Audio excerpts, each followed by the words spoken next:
Welcome to the Connection Valley Family Ministries podcast. My name is Brooke Marston, and I'm here with Charles Giddens, our CV Kids and Preteens pastor, and Becca Reese, our CV Littles director. And today we're going to conclude our series on the content from the book Habits of the Household by Justin Whitmel Earley.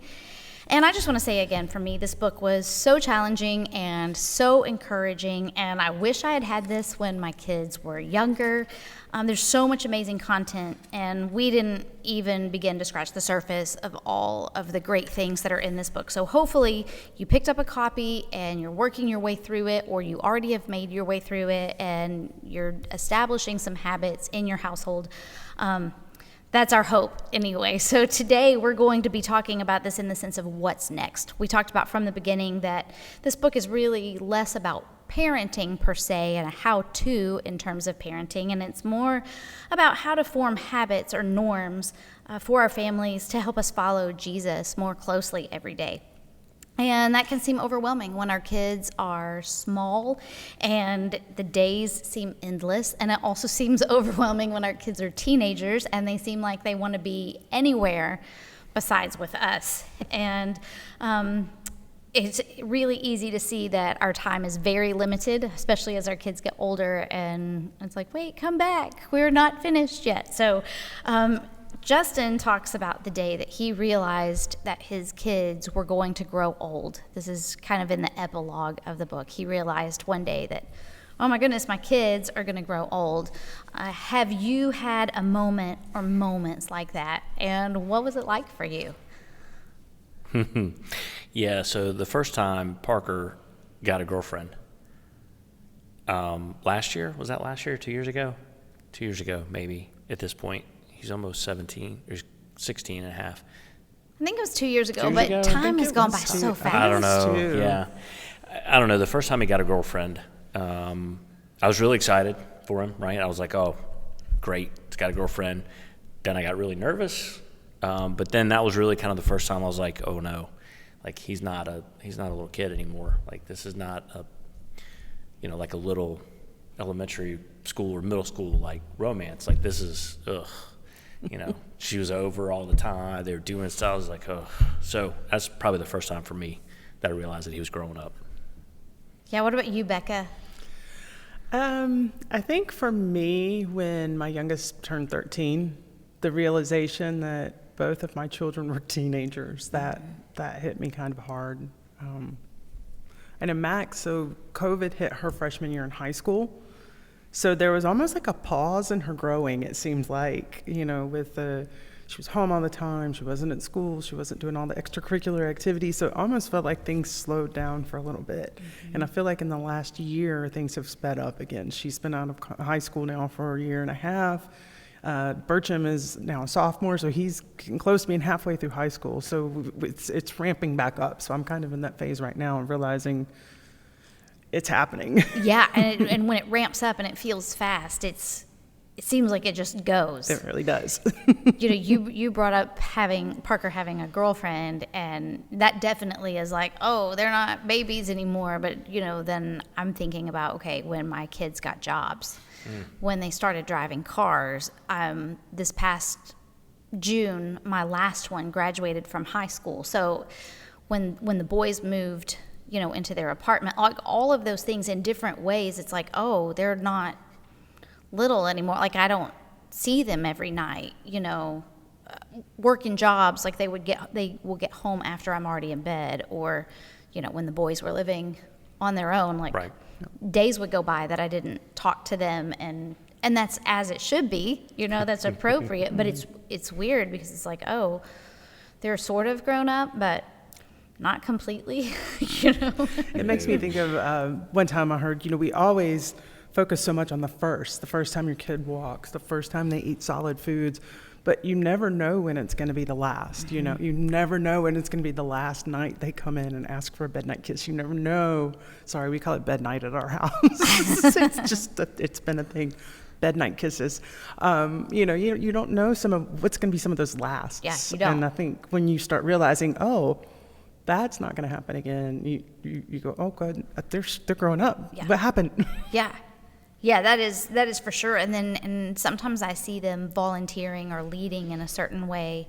I see them interacting with other people, and that's also a weird realization when you're like, oh, that is an adult person over there talking to these other adults, but that is my child, and that's strange. So it's a weird feeling when that happens. I feel weird as an adult talking to other adults sometimes. So Justin, what he did in his book, and this is challenging, but he created a spreadsheet of sorts. It had his age, his wife's age, and the ages of each of his kids. And he began to look into the future at certain milestones. He's anticipating these milestones that are up ahead and how old everyone in the family would be.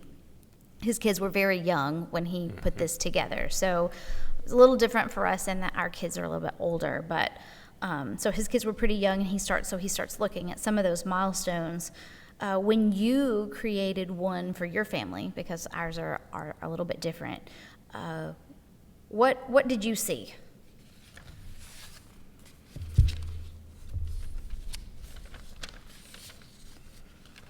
I had a hard time thinking of grouping things together, just because in our family things have not tended to flow based on cultural norms when it comes to kids progressing in certain ways. Like, right. Our daughter had no interest in driving. She's dealt with generalized anxiety disorder since she was little. And so she had no interest in driving. So she didn't even get her license until a couple weeks before she was 18. So I really try not to put time frames on when I expect them to be out of the house, when I expect them to finish college. So I did the ages, but as far as looking and saying, okay, everybody should be out of college by this age, I don't want to set that expectation for myself to think and that they're going to be done out of college by the time they're 25. Well, what if they work for a while and then go back to college, I think it's so funny that you said that, because Charles is like the opposite. He's like, nope, I've written it down. This is when it's happening. Yep. He said something about it earlier today. I heard him. Mm-hmm. Yeah, complete opposite for me. I have to let go of the expectation, because I find if I wrote down my kids are going to be out of college by the time they're 25 and they're going to be living on their own and they're going to be successful, if that doesn't happen, I will feel like a failure. Even though it's not a 100% reflection Right, of me. because we're just dreaming about the future. Right, I'm not good at dreaming. Then this was a fun exercise for you. What about you, Charles? What did you see when you kind of started looking at some of the milestones that are ahead? I think it's probably the first time I really thought about being a grandparent. I really have not, up until this point, it was nothing that I even thought about. It didn't even cross my mind. Even when Parker got a girlfriend, and I'm like, okay, we're navigating some other things where I could be a grandparent really quickly.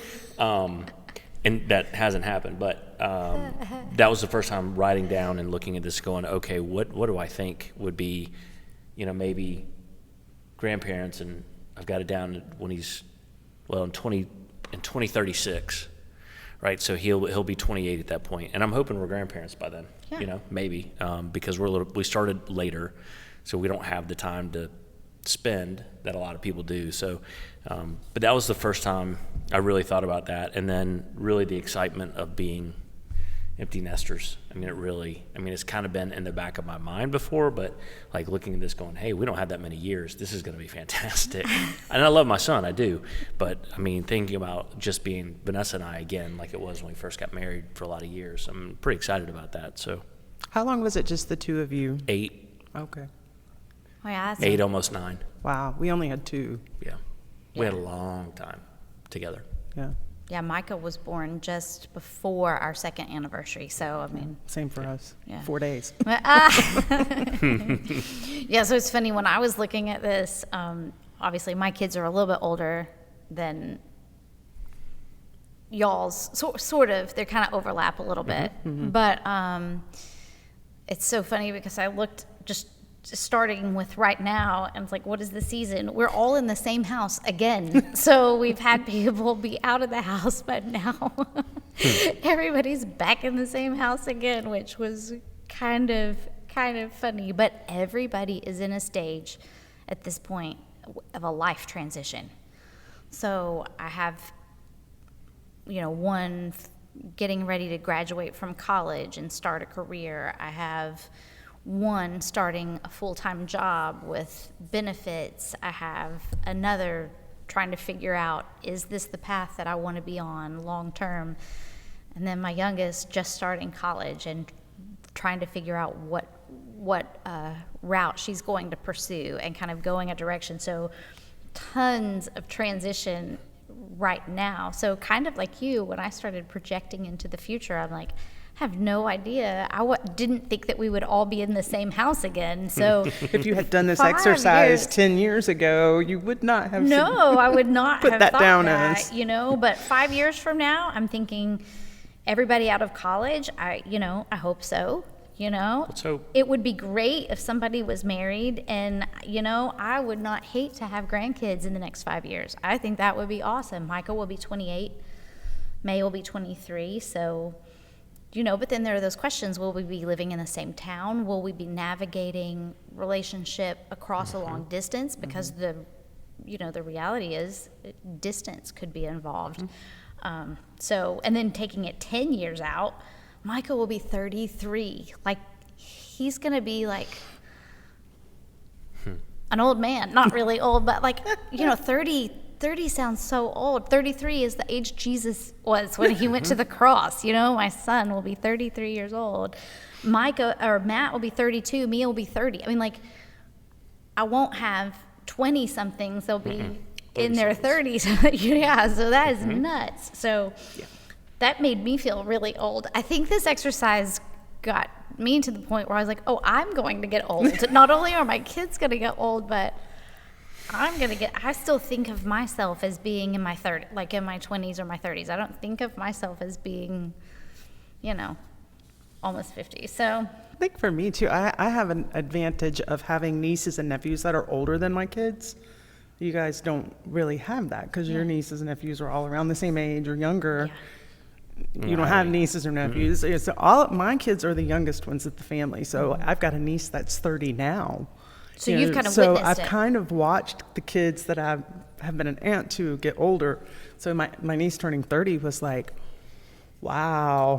So the idea of my kid being 30 is even more wow. Yeah, because you watched this other little person be a baby. Right. She was born my senior year in high school. So my whole adult life has been, yes, that means I graduated from high school 30 years ago. So that means, I've watched her my whole adulthood. She's been around, and now she's 30. Yeah, it's that's weird. So crazy. Yeah. So how did it make you feel to see all of those things kind of on one piece of paper? We talked about this a little bit today, but for me, it was really hard.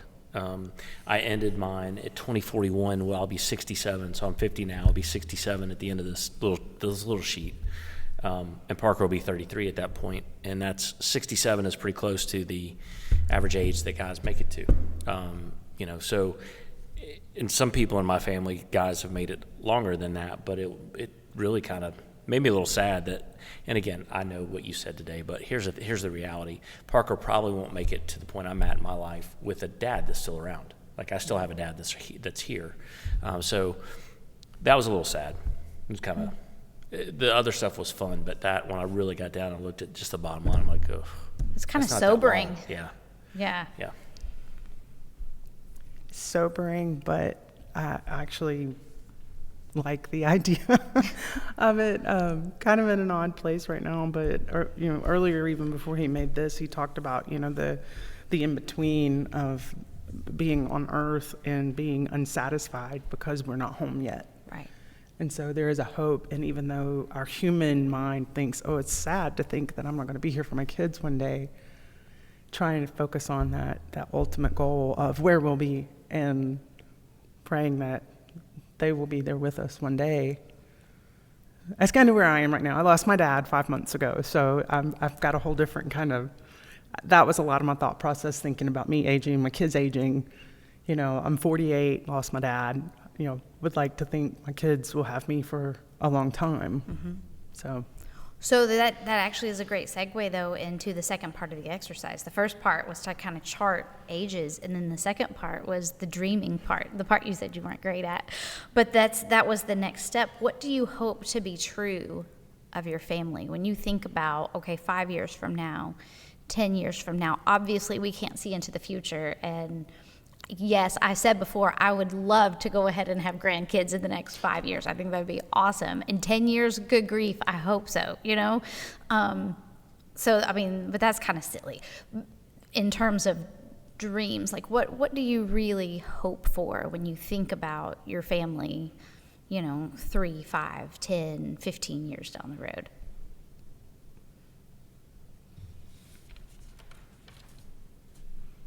For me, it was pretty easy, just that we like to be with each other. I think right now we're in a difficult place with a 16-and-a-half-year-old junior in high school. And I think at times we don't all like being with each other. I think we love each other still, but there are times I think all three of us would tell you, for different reasons, that we don't enjoy being around each other sometimes right now. So I'm hoping in the future that our reality is that we get past this phase. And it's not like it's all horrible. I don't mean it to sound like that at all, but I want to get past this where we like to be around each other again all the time, because right now it's hard. Sure. So that was for me. I was like, oh, this is easy. Yeah. Yeah. I think for me, I think one of my biggest fears is, like you were saying, there could be distance. I've always lived in the same town with my parents. I didn't even go away for college. So they were always just a phone call or a 15-minute drive away for babysitting. And the idea of my kids having my grandkids and moving away, like, that's a big fear for me. Like, I don't know that I would handle that very well. So one of the things that hit me, though, when I was thinking about how I'm not a good dreamer is he says that we need to put the awe in the not yet, because we need to be in awe of the not yet, because when we can only see the present, something inside of us starts to wither. Mm-hmm. And sorry, I might cry. That's okay. That really hit me, because I tend to only think about, okay, just today. I can only do what I can do today. And so not having that awe of the not yet, of what to expect, or having a vision is definitely a growth place that I'm trying to work on. Mm-hmm. Yeah, being able to look into the future with hope and desire, right, rather than fear. Right. Because that's the other extreme, is that we look into the future and all we see is everything that could go wrong. Mm-hmm. And so we don't make the most of today because we're so worried about something in the future. Yeah. And I think too, I grew up in heaven was all that matters. Kind of, that was the culture I grew up in, was, well, one day we're going to be in heaven and that's all that matters, so don't focus on the world. And so I was almost taught that all of my dreams and hopes are in heaven and not on earth, which is ultimately true, but we're still called to live this life on earth. Right. So finding that balance is a big struggle for me. Yeah, so you said you hope that you all like to be around each other. The way I said it was, I hope that we're friends. I hope that when my kids are 30 years old, that they're like, hey, I want to go see mom and dad, like watch a football game together or have dinner together, or hey, I saw this movie, you should check it out. Like, I hope that we have those kinds of conversations, and that when something good happens, they want to tell me, and they want to hear from us when something good happens with us. I hope that we're friends. It's one of the things that I said. I also hope that they follow God closely, because, I look at the things that Brian and I have faced in our adult life, and I don't know how we would have navigated some of those things apart from a close relationship with Jesus. And so I absolutely hope that that's true for every one of our kids. I hope that that's something that is increasingly important to them, and that they know to a greater degree every day from here on out, how important that is. So that was something else that I had on. Well, and also I hope that they're all on their own, That they're all on their own. It's kind of nice that, it's kind of been fun in one sense to have everybody under the same roof again. But I think it's been fun because we know or anticipate that it's temporary. I don't think it would be quite as fun if we thought that we were going to all be doing this forever, Because it's not like a vacation. It's more permanent than a vacation, but we know it's temporary. So yeah, I definitely hope they're all the way on their own. Don't want it to be like failure to launch. No. Did you guys have anything else on your list of hopes for the future? Okay, well then here's the next part of that. So in light of those hopes for the future, what were some of the tangible habits for today to kind of help you get to that preferred future?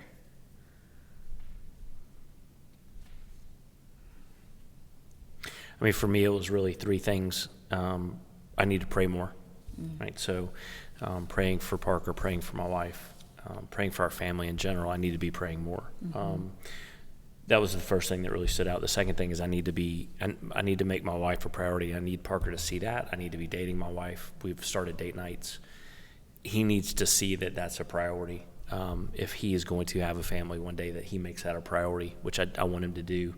And then the last piece in the book, the chapter we didn't cover, but conversations. I mean, it's so easy to get out of the habit of really talking to the people in your house. And I need to have more conversations with both my wife and my son. If I want, the things that I wrote down from a future reality, if I want those to happen, then I've got to do those three things. I think everything else will take care of itself, but that conversation piece is so good, because we kind of talked about this when we had our last students thing. It can be easy to assume we know. And I think it's especially true with our family. We can assume we know, oh, this is what you think, or this is what you would do, or this is what you like. And sometimes we change our minds. And staying curious about each other and continuing to have conversations is huge. And we can really take it for granted in our own homes. Becca, any habits that stood out for you for what you were thinking about the preferred future?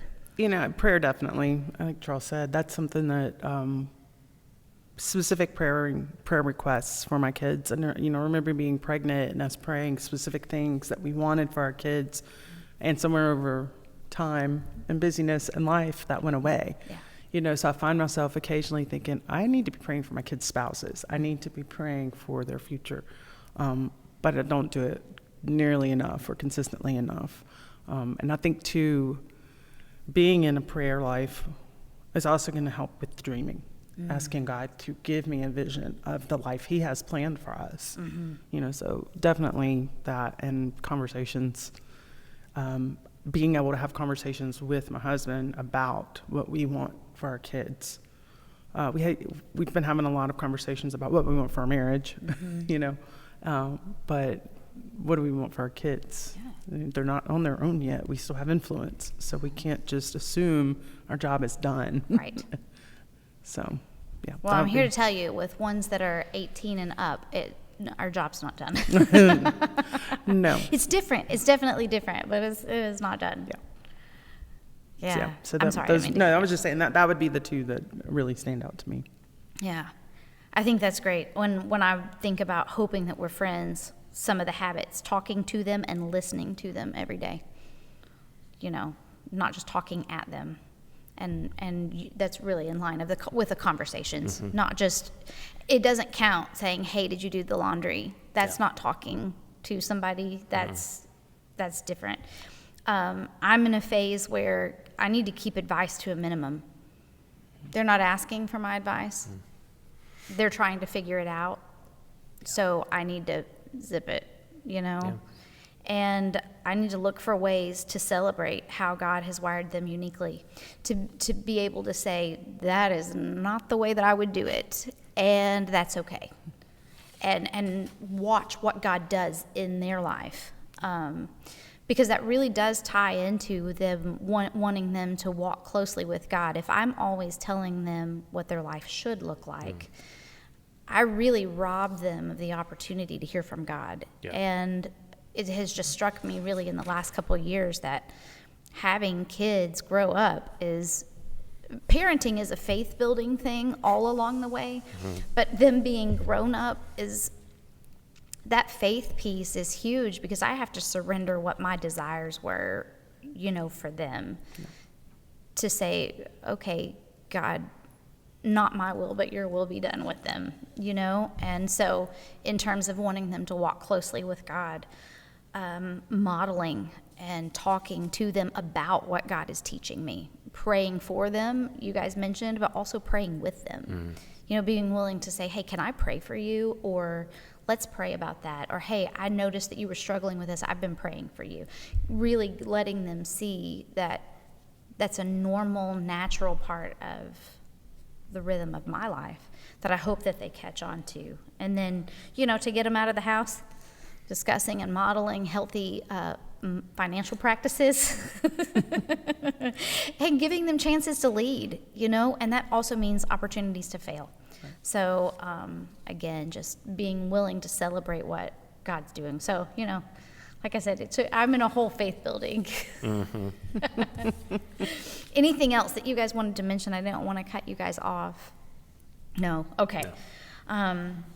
I loved that he concluded the chapter with that story of his dad and the way that his dad invited him into his prayer time, and Justin had no idea all the prayers that his dad was praying for him until later he looked back in his dad's Bible and saw, oh, this date corresponds with what was going on in my life here, and I was kind of a jerk to my dad, and I didn't really accept as many invitations to pray with him as I should have, but I do remember him praying, and now I know what he was praying for and about, and I see the evidence of the answers to those prayers in my life. So for me, that was huge. I don't want to, is there something any of you, okay, I get really excited about that part. I thought it was so good. So then how does it make you feel that ultimately it's not our habits, but it's the grace of Jesus that forms our children? I think for me, like I said, I grew up in that culture that everything was very spiritually based. God's in control. God's going to do it. And I think it's made it easy earlier in my adult life to just think, well, God's got it. I don't have to do it if God's got it. So the last few years has been a lesson to me in learning that I have certain steps of obedience to make. Yeah, God's going to do what God's going to do, but there are also steps of obedience that he's called me to live a certain life. So trying to find that piece of God's grace is what ultimately is going to lead my children. The pull of the Holy Spirit on them is what's ultimately going to draw them to him. Mm-hmm. But I can also allow him to use me in that story. I can allow him I want to be a character that he's using in their story that he's creating. Yeah. And an influential character, not one of the ones that they don't want to be like. I want to be a character that they want to be like, hey, I want to do like mom and dad did. Yeah. So what I hear you saying is that because of how you grew up, knowing that ultimately Jesus hasn't been the hard part for you to accept. It's been the value of the daily habits is what has really been amped up for you. You're seeing how those two things work together. Right. That's cool. Yep. Yeah. What about you, Charles? So you asked, how does it make you feel that ultimately it's not our habits, but the grace of Jesus that forms our children? Yeah. I think it's fantastic because I'm doing a very good job of it. So I think it makes me feel really good. I think you're doing a better job than you think. So he wrote toward the end of it, it said, the now means that our efforts in the present are far more marked by failure than by success. And that was comforting to hear, as he goes on to say, our motivation is what God will accomplish in the not yet. So I'm glad that it's not my job ultimately to form that in Parker, and that it is God that's doing that, and I can help shepherd and steward, but ultimately that's it's up to God. Yeah. So it takes a little bit off of me because I think at times I get very hard on myself, and to your point is like, okay, that's Jesus got that, we're good. Yeah. And so if it seems like Parker's not listening or he's not doing what he should be doing, then it's like, okay, Jesus, you're going to have Jesus take the wheel because It makes me think of, I mean, we've talked about in the past, that one of the things that I've talked to with my counselor is sometimes I realize I'm not mad at the pot, I'm mad at the potter, and realizing that God's the potter that made my kids. I didn't make them. I'm not the potter of my children. Yeah. I carried the vessel for a while, but ultimately I'm not their potter. And so sometimes when I think that their life might not be moving in a way that I want it to fast enough, I have to realize I've got to give that back to the potter because he's the one that made them. Yeah. And all we can do is operate in the now. So the changes that we want to make, we can only make those today. Right. So if we messed up yesterday, we can't live on that too long, because otherwise we miss that moment of right now. To say, okay, today I'm going to do better with what I have right now. Yeah. It's same thing for me. I am so glad that ultimately he loves them more than I love them. And I love them a whole lot, I can't imagine loving somebody more than I love my kids, but they also drive me nuts. And I don't know how to make them or get them to do what I want them to do. But, and I just was looking at this page. Well, yeah. That hit me probably more than almost anything in this book. Yeah, go ahead and say it. No, you go ahead. No, well, no, okay. I was looking at yours. I was like, look, we highlighted the same thing. Yeah, toward the end on page 221, he says, I often think about how the gospel posture of a parent is opening yourself up to be hurt by your children while committing to loving them anyway. And that's what Jesus did for us after all. And yeah, our kids hurt us over and over, and we hurt them. Truth be told, we hurt them. Yeah. But as parents, it's our responsibility to show them what the gospel looks like. So opening ourselves up to being hurt by them over and over and over again, yet staying committed to loving them. Whew. It's small compared, right? I mean, it's very small compared to what Jesus did for us. But wow, I mean, that gave me a glimpse. I sometimes struggle with messing up and doing things wrong, and I still pile some of that guilt up from when I was a little kid. But reading that, I was like, oh, it's really true, because there's nothing that Parker could do that would change my love for him. There's nothing. And looking at it that way, you're like, okay, I on a small level, I get it. Yeah. So it was very helpful. It was probably one of the biggest things that he wrote that for me I took away from the book, and it was at the very end of the book. Yeah. Yeah, this last part of the book, don't skip on the epilogue. Nope. No, if you have the book, go back and read it again. That's right. So our habits are important. Our habits of following Jesus closely each day give our kids a model to follow, so that hopefully they too will follow Jesus more closely every day. And he uses a quote from Mr. Rogers, and if you know me, you know that I love Fred Rogers, and he talked about a speech that Mr. Rogers gave, a graduation speech, where he reminded all of the important things that we learn are learned by imitation. And this is his quote: "From the time you were very little, you've had people who have smiled you into smiling, people who have talked you into talking, and sung you into singing, loved you into loving." And that's true. And Jesus has done that for us.